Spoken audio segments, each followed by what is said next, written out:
Takže ja vyskúšam pripojiť toto auto na mobilnú aplikáciu. Tu mám QR kód, takže načítam QR kód. OK. Teraz dochádza k aktivácii.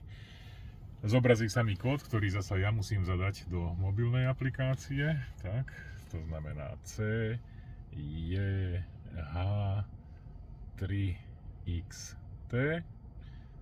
OK. Pridať vozidlo. No a teraz dochádza k tomu, že sa navzájom dohodnú. Zápis bol úspešný. Tak a budem mať moje auto v aplikácii.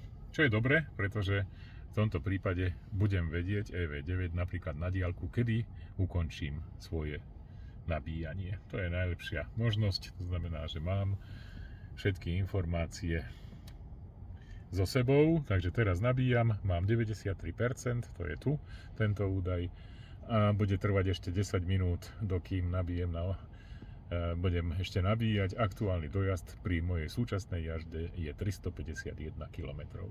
A mám aj na diaľku možnosť zatvoriť, otvoriť alebo spustiť klimatizáciu. To je super vec.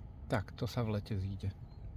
Toto je systém poloautonómnej jazdy, takže aktuálne jazdím v jazdných pruhoch, ktoré sú na D1. Dokážem ich snímať v rámci kamery, ktorá je umiestnená na čelnom skle.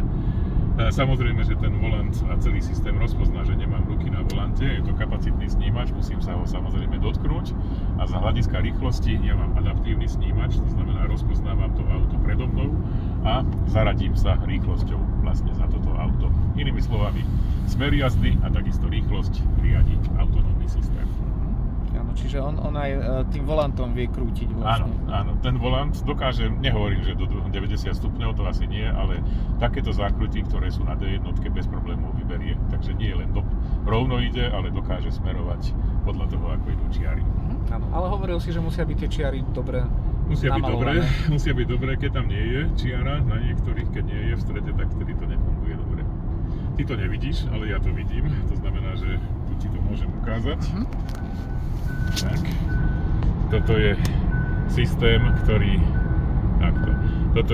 ktorý je predo mnou a ten vlastne zobrazuje jednotlivé informácie, ja to vidím na čelnom skle a tu je vidno potom, ktoré jazdné pruhy sú rozpoznané.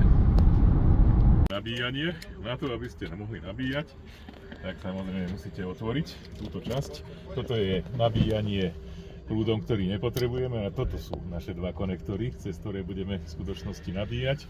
Vybrať si správny konektor, toto je pre azijské autá, to nepotrebujeme, a toto je pre naše auto, takže aktuálne tieto dva konektory sú podstatné.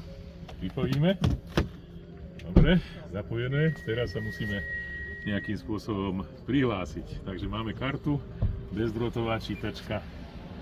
OK, overovanie. Môžete aktivovať nabíjanie, zisťuje, či je to správne pripojené, stále sa dohovárajú, nabíjačka a auto. Ešte stále nič neprúdi, ale začne, zvuk je dobrý, zvuk vyzerá správne. To už vieš podľa zvuku. Príprava, áno, podľa zvuku, lebo to takto nemusí fungovať, ale toto je už na dobrej ceste. Takže máme 64%, zatiaľ máme 1 kW, to je nič a dúfam, že dojdeme aspoň do tých 70. Máme nejaký odhadovaný čas?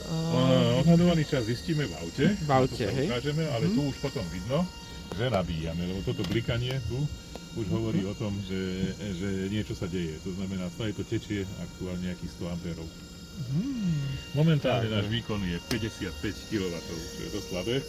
Čakal som, že bude 70 a viacej. Možno veľa aut nabíja teraz. 86 už. Dobre. Už je dobre. Tak čo sa dostali. No a na odhadovaný čas sa musíme ísť pozrieť do auta. Ukážem vám, ako to funguje. Poďte sa mnou. Aktuálne 38 minút. Máme 65%.